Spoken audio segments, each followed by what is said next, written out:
I'm Becher Townshend and welcome to the Foncast, Tasmania's leading political podcast. Beach, number 7 in the podcast rankings last week. Number 7. And the YouTube channel is really starting to motor. So it's amazing. 3 guys sitting in a static room. I appreciate the comments about my hair. Thank you guys. I care so much about what you think. So yes, keep them coming. I think you're right, Beach. It's amazing how it can work with all that gender lack of diversity. But look, we really do thank our loyal viewers and listeners for their support. And their feedback, I've got to say. It's just always there. Including about Sam's hair. Anyway. Yeah. Right. Well, it's on. As predicted by my business partner Brad Stansfield on our last pod, the Liberal Lemmings have meekly dropped in behind their leader Jeremy Rockliff, and Tasmania is off to the polls for a winter election on Saturday, 19th of July. So much material there for the Libs to play with. I haven't seen anything yet. Yeah, that's exactly right. Game of Thrones. Come on, guys. Come on. This election comes just 15 months after the previous early election, which makes the 50th Tasmanian Parliament, according to Kevin Bonham. Must be fact. The must be fact. The shortest Tasmanian Parliament since 1912. Oh, wow. Joining me today for how's that stability going, eh? Pardon? How's that stability going? I tell you, it's going well, isn't it? Joining me today for a special election edition of the Foncast, where he will take us through his predictions. There we go, the Whiteboard of Truth. As outlined in our last pod, former Liberal strategist Brad Stansfield. Hello, Beach. Hello, Brad. How are you? Well, last week, what day was it? It must have been last Friday. Yep. Mercury doesn't seem to have a date on their own newspaper. There we go. I picked up the Mercury, and I've got to say, I'm feeling a little bit like Jeremy Rockliff here on the front. Sam, you might want to put that a bit closer to the camera.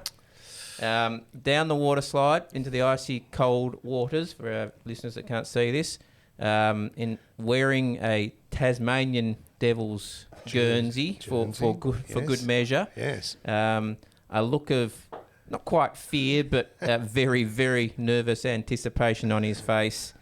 It's not happiness, is it? It's not happiness, Sam. That's a bit how I feel, Beach. And I've got to say, it boggles my mind, just as an aside, that that anyone in the Liberal campaign team, including the Premier himself, thought that was a good idea. Yes, I must admit, I did see yours. I think it was on LinkedIn. You made some fairly caustic comments about that. I didn't. I don't think caustic's unfair. Well, no, caustic, but you did say it, to you it summed up where the Liberal Party was sitting, and I've got to say that's not a bad thing. I think I said it summed up the campaign. But I love the little inset of Dean Winter down the bottom, looking quite, statesman-like. In front of what? That. Exactly. He's in front of a big red in boat. Front of, actually. Oh, is he? Right. Yeah. I didn't even look. Okay. So there you go. So it sums up the election. But anyway, Beach, look, that aside, so on the long weekend, I did what all good former Liberal strategists do. Unemployed election strategists did. Yep. So unemployed. I went and played in a chess tournament. Yeah, good man. That's what else would you do? So how'd you go? Look, I'm glad you asked. Look, I did okay. Equal fourth, 4 out of 6. I mean, you've done better though. That's not your PB, is it? It's a long way from my Housecan days back in the early 90s, Sam. But it was good to blow the cobwebs out and not be talking about politics completely. Well, let's be clear here, mate. You were Tasmania's youngest ever chess champion, correct? That's correct. Yes. In fact, I still am, although I'm not the youngest. I'm not young anymore. I'm still the youngest ever. Ripe old age of 16 back in 1993. There you go. Wow. The Liberal Party looking for someone who's a champion at checkers at the moment. So very good. Look, the best thing about the weekend, as I said, there is a point to this story, I should say. There's 2 points. Firstly, Kevin Bonham was there, well known, and he has been a Tasmanian champion many more times than me. I didn't have to play him. Well, that was good. That would have been a real battle of the Titans. It would have been there indeed. It is.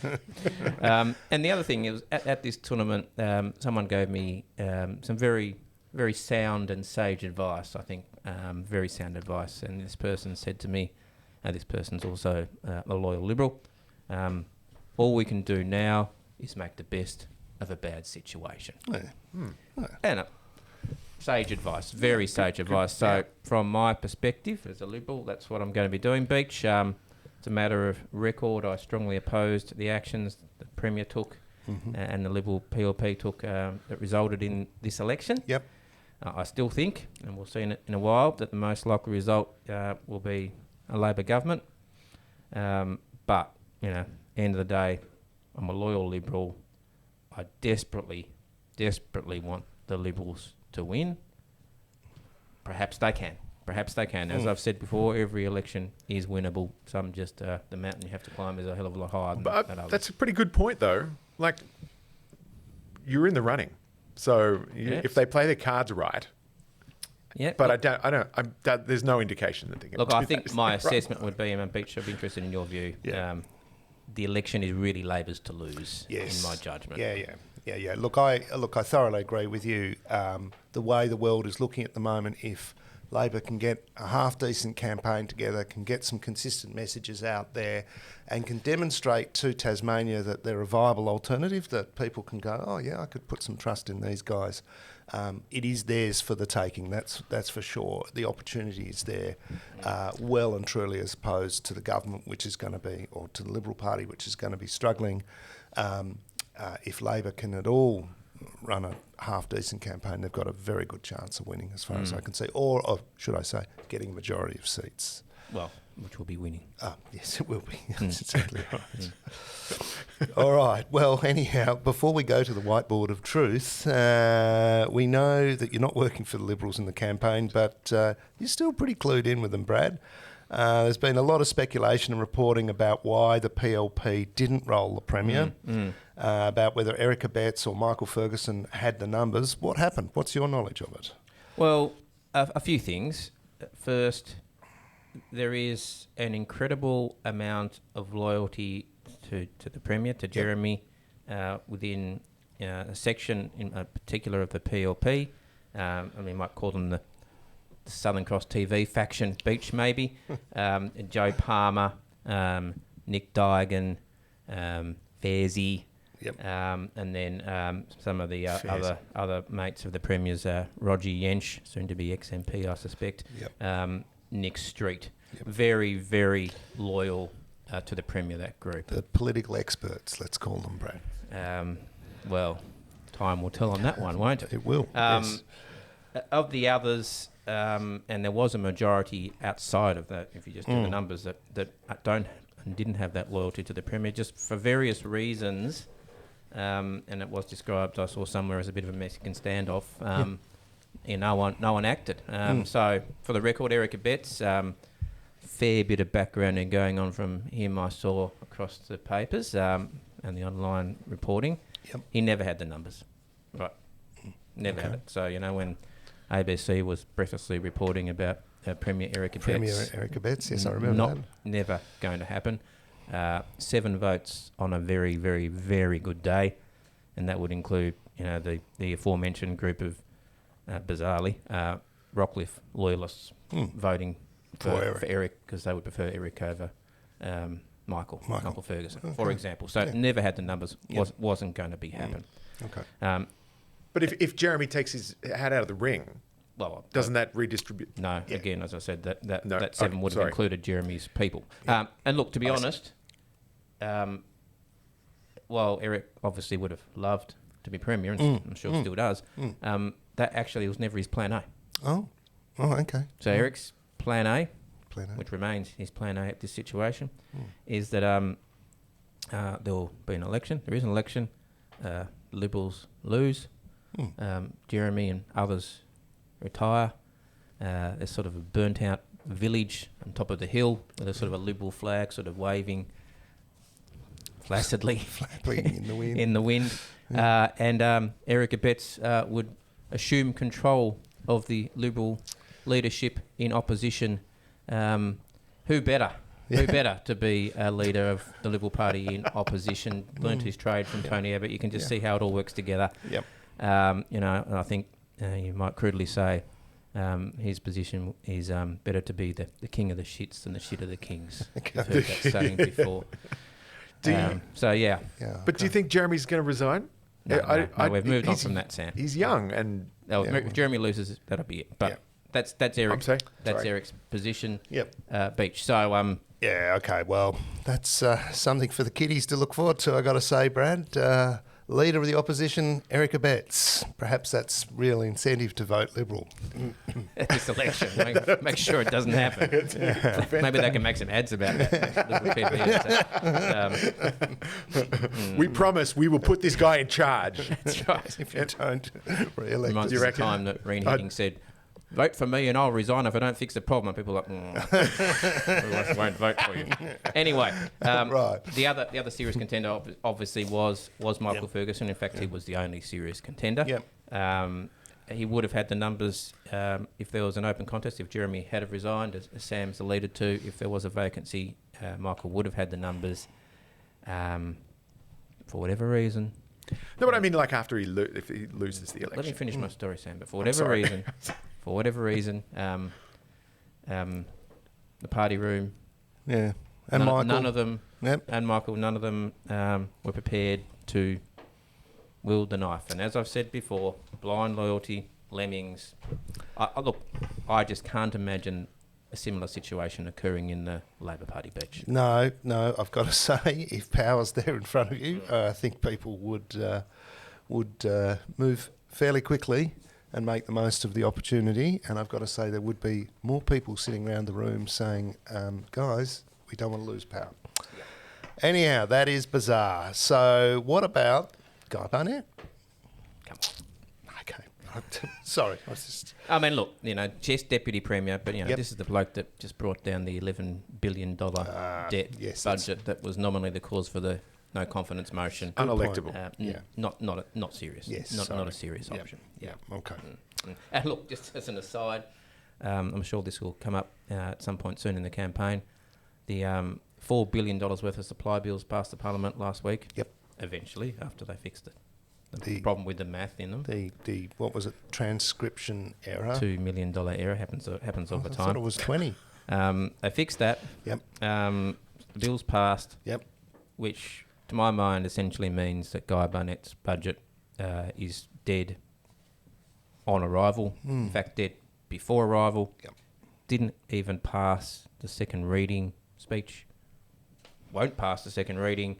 I would imagine whoever wins the next election will have to do a new budget. So there is a silver lining to these dark storm clouds after all.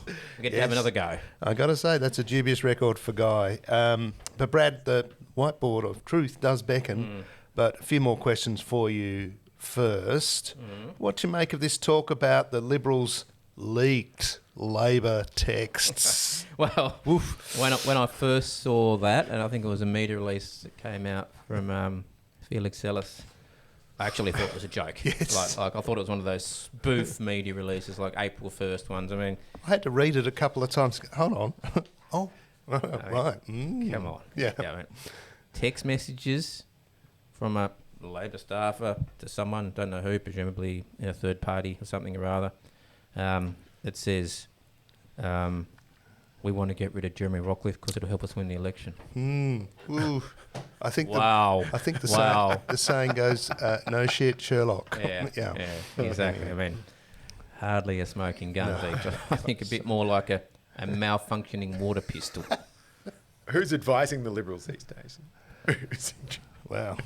Well, I think anyway, but they got a good run with it. To their credit, large sections of the media, hook, line and sinker, boys and girls. There you go. There you go. Anyhow, it was a bit of a stretch, I got to say. What about the candidates? Some are putting a lot of store in particular candidates being the difference between winning and losing the election. Obviously, they have an impact. Candidates are important. What's your thought, Brad? Yeah, look, candidates are very important in any election, clearly. Good candidates help you to win elections. Bad candidates, very bad candidates in particular, can cost you seats big time. Yep. And there's plenty of stories about that. But I disregard everything I just said, obviously. I do think there is, people are putting too much store in candidates in this election and previous ones as a general rule. With a few exceptions, leaders, high-profile candidates in particularly tight contests. Yep. It's just basically, to my mind, it's just around the margins. We're talking about, the vote pie for a certain party is so big. You bring a different candidate in, the vote pie doesn't really change. It just means that the pieces get smaller for those that are left. So what you're really saying is, has to be a pretty standout candidate to actually cannibalise votes from the other side in order to succeed. All you're really doing is shuffling the deck chairs within your party vote. As a general rule. I mean, there's some exceptions which I think we will come to. But, for example, Bridget Archer in Bass. Yep. Well, that's not, in my mind, that's not going to help the Liberals to win an extra seat.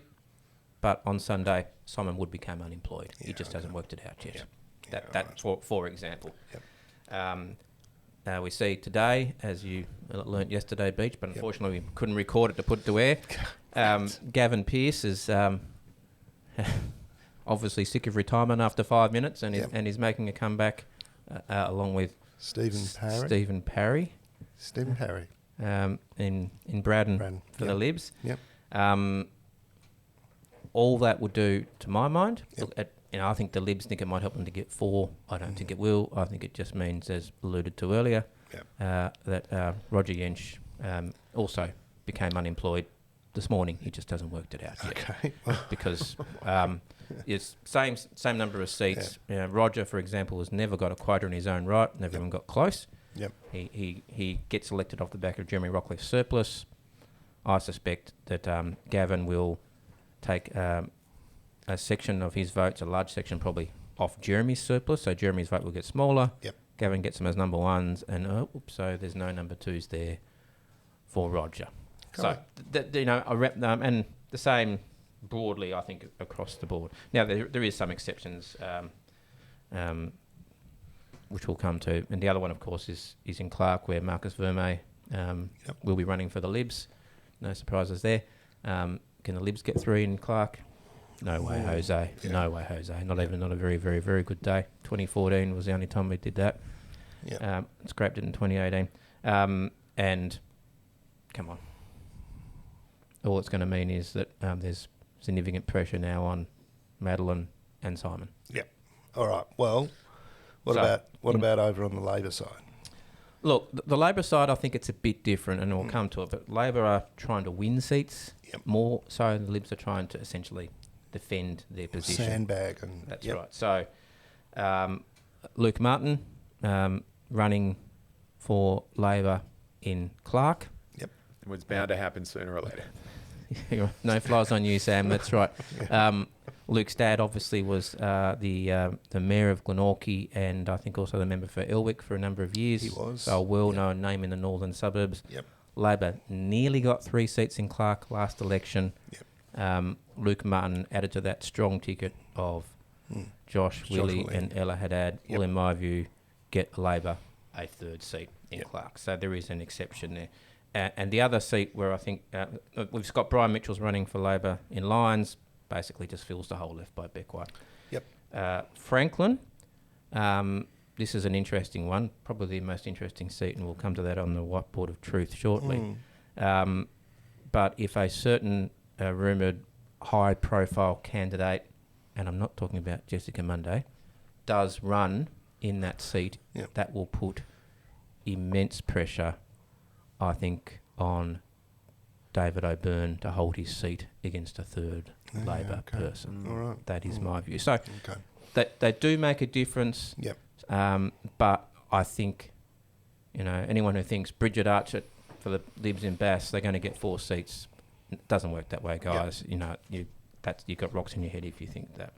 The biggest issue with all the candidates, I think, that we've got, and you may know more about this speech than I do, but as I understand it, Labor's actually got a hole in Bass and can't find anyone to replace Michelle O'Byrne. Is that right? Yeah, I think they've got a world of pain in Bass. Right. Their ace candidate just won the federal election for Bass. Michelle's gone. Michelle was the number 1 vote winner in that seat. A bit like Ella down here in Clark for Labor. Strong performer, very loyal following of true believers in terms of Labor who would vote for her, and they've got to find a candidate and they've got to find a candidate quick, smart, and I'm not sure that they're having any luck at this stage. Happy to be proven wrong, I might add. No, you don't have to live in the electorate to run for it, Peach. There you go. Not, I'm looking at you here. What do you reckon, Sam? He hasn't said no. Right, let's turn to the whiteboard of truth, All right. Brad. Let me go and operate the camera. Yeah, okay. We're back. We're back. All right. The whiteboard of truth. Thank you, yes. A few preliminary comments, and I've just noted them down here, so I need to find them. This is our best guess of where things are at the moment.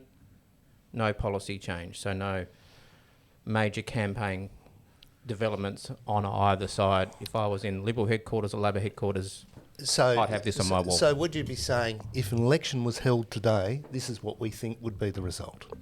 Yes. Yeah. Yeah, that's cool. a good analysis. Yeah. Yeah, good. We do need to remember that despite everything else, all the other issues and whatever might happen in this campaign, the Libs come with 11 years of political baggage. Yep. Lead in their saddlebags is how I've been describing lead in their it. saddlebags and, of course, the stadium around their ankle. Exactly right. And the other point I would make, and this was apparent before the Liberal Lemmings confirmed their position to go to election, is that the Liberals have lost a seat even before the campaign was called. Everything I said about candidates before, I didn't mention one, an important one, Peter George in Franklin. Yes. So, Libs currently have 3 in Franklin. Street, Abetz, Patrusma, yep. There is 2 Labor, David O'Byrne, and 1 Green. Yep.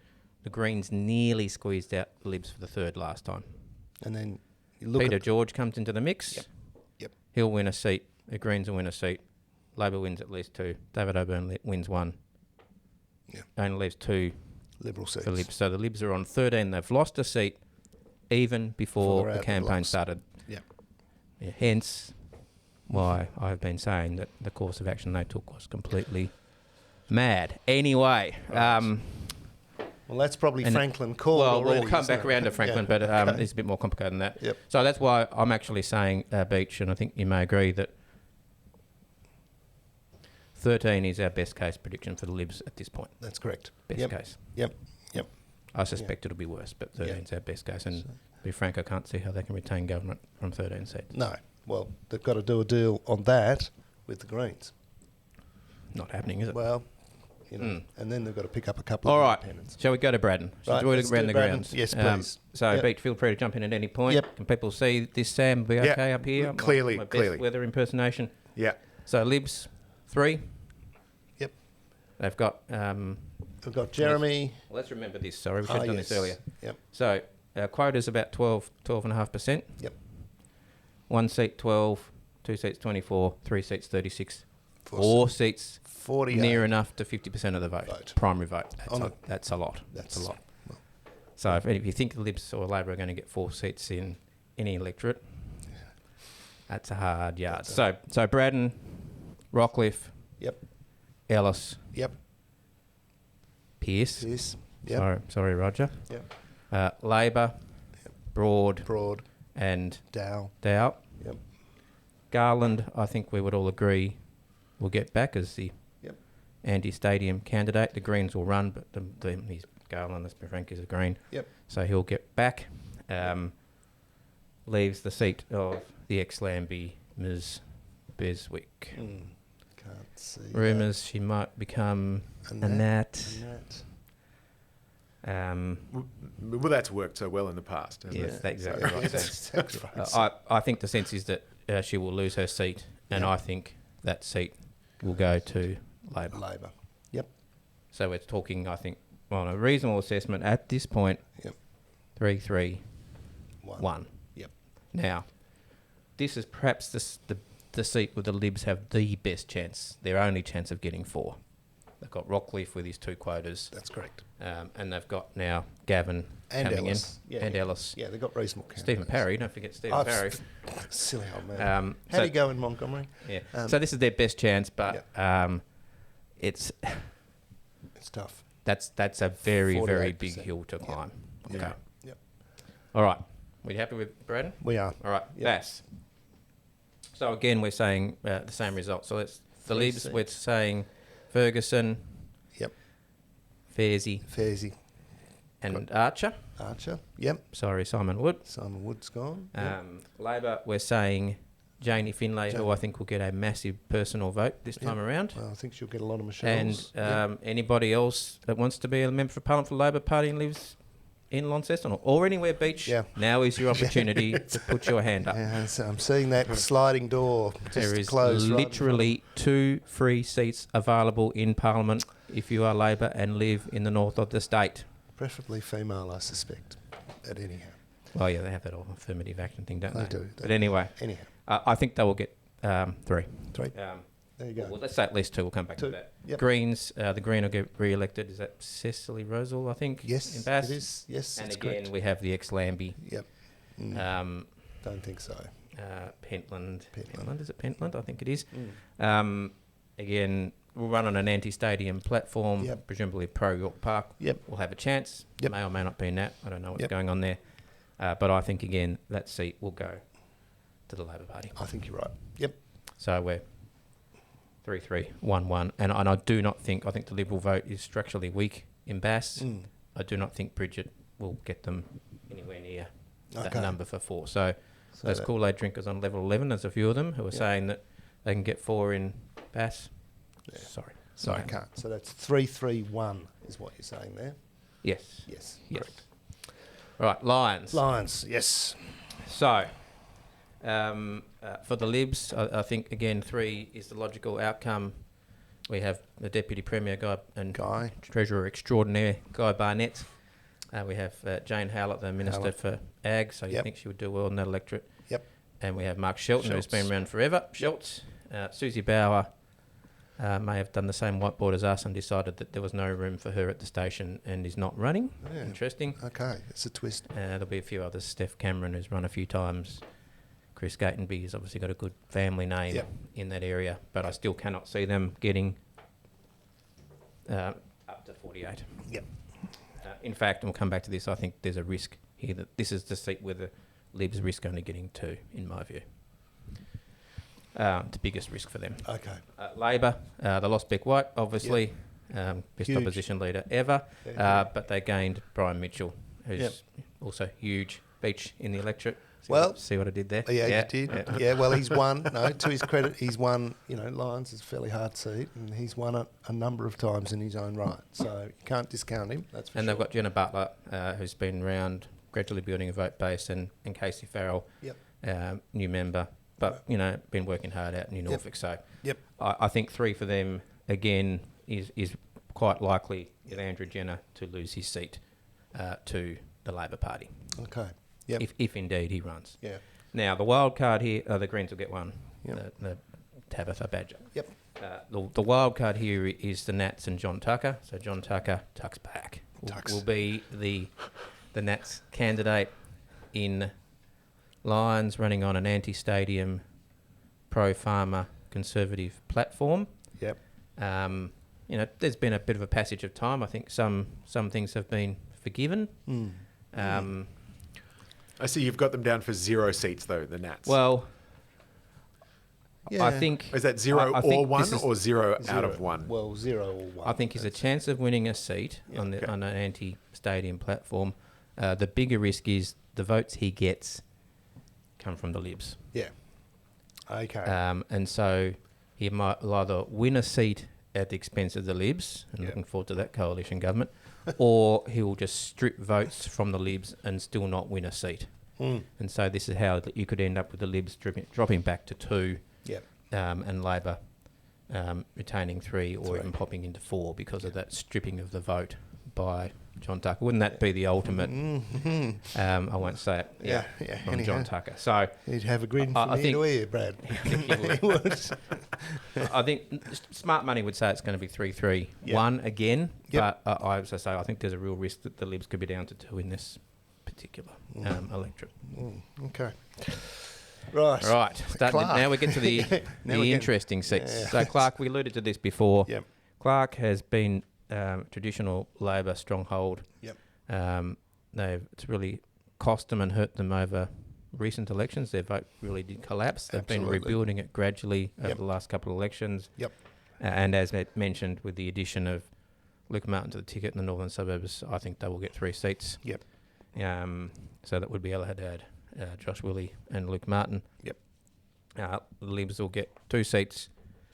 Take your pick of the 3 there. Madeline, Simon and Butcher Vermey. Yep. Any combination of those will be the Liberals' 2 seats. Yes.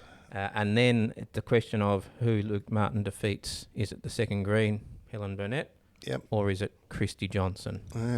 My gut tells me it'll be Christy Johnson. Christy will lose Johnson. her seat Okay. because she's her vote base is in the northern suburbs when it's not Green, and that's where Luke Martin's going to be getting his votes. Okay. Yeah. So I get that. I think Christy may have the opportunity to run her pub full time after the election. We shall see. I think that's a quite likely outcome. Okay.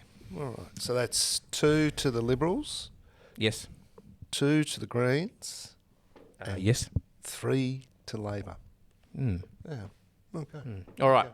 Right. And the final seat, and this is, I think, the most interesting seat this election. And has been for quite a while when you think about it. Definitely wasn't the federal election, that's for sure. Definitely gave us plenty of reason to be amused and, interested. The federal election result was really 1/3, 1/3, 1/3, wasn't it?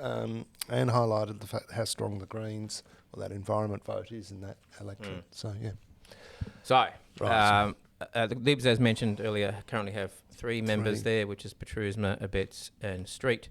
The Libs, they only just got that 3 last time. They were in a battle for the Green to the last seat. I think Nick Street will be retired by the electorate at this election. Cannot see them getting 3. I just can't see it. With Peter George added to the mix, I just can't see how there is room. The real issue, I think, the more interesting one is, can Labor squeeze a 3rd seat in Franklin? So Dean Winter is there. There's a lot of responsibility on him as leader to bring home the bacon in terms of votes and to try and get an extra person across the line. Currently they've got 2. It's going to be hard. But we're seeing Jess Monday is reportedly running for Labor in Franklin. Very union, you might say there, Beach.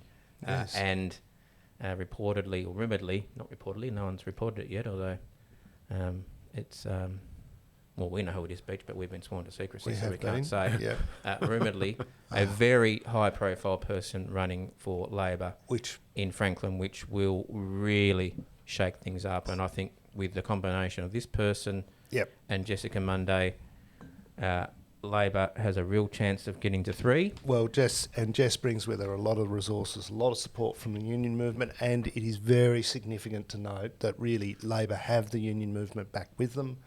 Unions such as HACSU and so on are sort of back in the tent. This hasn't occurred since 2006, so it will absolutely change the way in which the campaign works from a Labor point of view, in terms of people on the ground, in terms of resources flowing to the party, in terms of candidates and candidate support. It'll be huge. So don't discount Well, I see at this point people are saying it's great, Brad, but you can't math. That's 8. So how's 8 fitting in there? Yes. And the answer is, I think, and you won't like this news, Beach, because he's your mate, but I think David O'Byrne is at serious risk of losing his seat to Labor. Okay. It is currently, it's a Labor seat, let's be honest. He won it as a Labor member originally. It's a Labor seat. He didn't get a quota last time. As you've mentioned, the unionists are now, they were backing him last time. They've now, it would appear, put their full weight behind Labor Central. You've got a high-profile unionist running effectively against him. Another very high-profile person coming. Dean Winter, the leader in that seat. I think Mr. O'Byrne. So O'Byrne would be more likely to lose than the Teal Peter George? Yes. I think David O'Byrne could well be squeezed out. That's my view. Right. So just for the sake of clarity, take me back to Braddon. When we talked about Braddon, we were talking about Garland having the sort of the 7th seat for the sake of the argument. No, just to clarify that. So, sorry, I thought I might have inferred it was a Green seat. So, Beach, you've been very quiet. You haven't opined on my comments there about David. Are you keeping your powder dry, or? look, Dave got the largest vote of any independent at the last state election. He's definitely worked well. I understand what you're saying. I certainly feel that Peter George will be a threat. I'm not as convinced, but I'm willing to. I'm not going to say no, but I'm not going to say yes at this point. He's going to have to work very. He's going to have to work. He doesn't very have hard. Climate 200 money behind him. No, he doesn't. Very good point, Sam. He doesn't have that. He's just an independent. So in that sense, he's got to do a lot of hard work. So And, yes, stadium get him across the line. Well, Libs are pro stadium, Labor's pro stadium. Not seeing a lot of necessary votes to pick it up. There. No, I agree. So Then, well, time will tell. And again, this is something which I'm sure both major campaigns have done in their own offices prior to the campaign kicking off this whiteboard exercise. If not, they can have this. It's free. Yes, it's for free. Won't send you a bill. The whiteboard of truth. So is where free. we end up with, Beach? Well, it's interesting. You go through. Sorry. I've got. You tell me if I'm right. I've got Libs, best case 13. Yep, correct. So possibly 14 if they can win fourth in Braddon, which I think is highly unlikely. Yep. But I think real downside risk in Lions. Yeah. Which would put them at 12. 12. Mm-hmm. Labor, 14. Yep. Well. One in each of the electorates. Yep. Except for Franklin. Yep. If they can squeeze a fifth in Franklin. 15. Yep. 15. Yep. Greens, no change. No change. They could potentially lose Burnett to Labor in Clark. In which case Christie would still be there. Yep. She's a Green by another name. Yep. And then independents, we're saying 3 to 4. We're actually saying 2. 2? On the numbers that we've run through, yep. So Well, we're saying these, Garland, yes. and George, yes. George, yes. O'Byrne, maybe. And Christie, maybe. Yeah. So that's 2.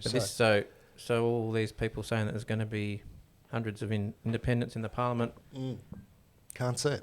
Hard, the analysis of the numbers Very hard seems to to think that will not be accurate. So just for the sake of the argument, all right, let's just say that the Libs are on 13, Dean's on 15, Greens are on 5, and the Independents are on 2.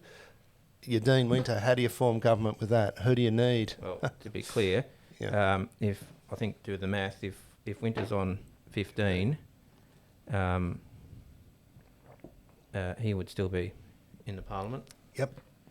He would still be in the parliament, and you'd probably have him in the parliament.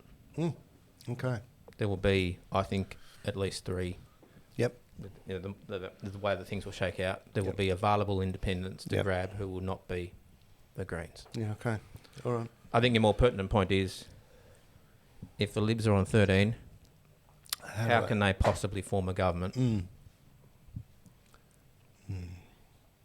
Well, here's 5. Yeah, well, there's 18. The two are doing it with the Greens. So this is Do it. This is the fundamental problem. This is why I have been saying that an election will almost certainly result in the defeat of the government because of the math. All right. Yeah, that's fascinating stuff. All right, let me resume my position. Hang on. Okay. Resume normal position. Okay. Right. And we're back. Right. Well, I've got to say that is fascinating stuff. I could sit there and sort of pontificate over that whiteboard of truth for quite a period of time. I suppose it's early days in the campaign. We'll see how it plays out. We'll see what other candidates come out of the woodwork. The current mayor, I should say, of Derwent Valley, Michelle Dracoulis, has come out as an independent. She'll give it a try. There'll be other people out there that might make a difference in some parts. But anyhow, I would say, the major, obviously the campaign is the major unknown, and what happens in the campaign, and how that plays out. The stadium in particular, which has been in the campaign every day so far, I've been counting. And if Labor are able to find a position which is sufficiently differentiated from the governments on that issue, then they have massive upside Yeah, from these numbers. Well, I mean, I've been making the point. The stadium is the sort of the ball and chain around the foot of the Premier. No matter where he goes, he's got to drag around with him. Labor can, how do you build a stadium when you can build it 40 different ways? Premiers come up with one way, and Labor, if they're smart, will work out a way in which you might be able to build a stadium or the stadium slightly differently, come up with a plan that's a bit more amenable to the community. And if they can do that, then they can unshackle that ball and chain from their foot, and they can still push forward on the campaign and still push forward under the auspices of supporting a stadium. But on the other hand, quite an opportunity. As we said at the start, it's a very inexperienced Labor leader, very inexperienced Labor parliamentary team, campaign team. I suspect that will have been bolstered by the fact that they are under administration still from Canberra, so I think that they'll probably be getting some professional assistance in that regard. But, what's Labor got in the can? Have they got the ability to pull off a campaign? Will the Liberals' incessant negative campaign against Mr. Winter work? I don't think it will, but maybe it will. And maybe, just maybe, the Libs can... And they've got to be they've got to at least hold their current position to hold government. Yeah. That's I think the bottom line, and that actually means, as outlined, winning a seat somewhere else because they've lost one. They've got to lost one in Franklin. Yeah, all right. Well, I've got to say, in terms of the campaign, how do you think they've come out of the blocks so far, from your point of view, Brad? It's been fairly predictable to date, hasn't it? It's obviously a slow start because no one was ready. Yep. Sort of just candidate announcements. As I mentioned, hasn't been a day when the stadium wasn't in the conversation, and I don't think there will be a day when the stadium's not in the conversation. Labor, solid start, not spectacular, but solid as expected. Talking about privatisations, that won't win an election. It's they're going to need to do more than that. Won't on its own, but it's a good start. But you can see why they're doing that. Yep. Libs, they've been talking about candidates. I got to say, I thought their campaign to this point is looking a little low energy. Pictures, nothing particularly exciting coming out of the Liberal camp at this stage. Big Dad's Army, I thought I heard the comment a little while ago. It looked a little bit like that, certainly, potentially in Braddon, didn't it? Dear, that's But, we're very early days, and I expect that to change. Probably this weekend we'll start to see some policy announcements from the Libs and probably from Labor as well, one would expect. Yeah. As I said, I just don't think, and Libs are putting great store in this sort of Dean is a wrecker stuff. All I think you're doing with that is talking to your own echo chamber. That's my view on that. I don't think that actually works beyond your own voting base. Well, and it'll only work for so long, I would suspect, before people start going, Dean's a wrecker, that's fine, but we've got an election. What's happening in the election? What are you proposing? What are you going to do? And where are you at? Yeah. As we know, election campaigns force people to focus back on the actions of government and opposition over the last period of time. And once they look beyond the moves by Labor in the Parliament in terms of the no confidence motion, look to the spirits, look to the budget, look to those kind of things, and look to the stadium, then they're really going to be asking themselves the question, is it time for a change? Is there a mood for a new government? And it'll be interesting to see. Or is it better the devil you know? Yeah, that's exactly right. All right, that's time. It's time. Yeah. As mentioned last time, this will be our last pod for a few weeks. Sam's off to have his much-needed health treatment. Good luck, Sam. Thank you. Thank you very much. And Brad and I are taking turns to spend some time away from the Tasmanian winter. Lucky us. Yep.